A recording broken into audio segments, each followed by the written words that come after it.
বলছি এই চাকরি হারানো 16 দিন ধরে বসে রয়েছে এখনো, এবং তাদের একবার পুলিশ ডেকে পাঠাচ্ছে, বিভিন্ন জিজ্ঞাসাবাদ করছে, বসিয়ে রাখছে। সমাধান মমতা ব্যানার্জির হাতে। আপনি কালকেও সুপ্রিম কোর্টে যারা গেছিল র্যাঙ্ক জ্যাম্প নিয়ে, তার অর্ডার দেখেছেন। শুক্রবারও আরেকটা কেস আছে। স্ট্যান্ড তো খুব ক্লিয়ার, যোগ্য অযোগ্য বাছাই করে তালিকা দিয়েই রিভিউতে গেলে কিছু হবে, জেনারেল রিভিউতে কিছু হবে না। প্রত্যেকবারই নানাভাবে সুপ্রিম কোর্ট বলছে যে অযোগ্য মানে অযোগ্য, পুরো বিষয়টা মমতা ব্যানার্জির হাতে।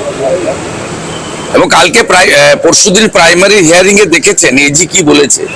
বলেছে বেনিয়ম মানে দুর্নীতি নয়, বেনিয়ম আর দুর্নীতি এটা তো সমার্থক, সবাই জানে। সরকারের এজি বলছে দাঁড়িয়ে, আপনারা তো সবচেয়ে বড় ইস্যু ধরছেন না। 7ই মে উচ্চ মাধ্যমিকের রেজাল্ট বেরিয়েছে, ভর্তি প্রক্রিয়া বন্ধ হয়ে আছে ওবিসির জন্য।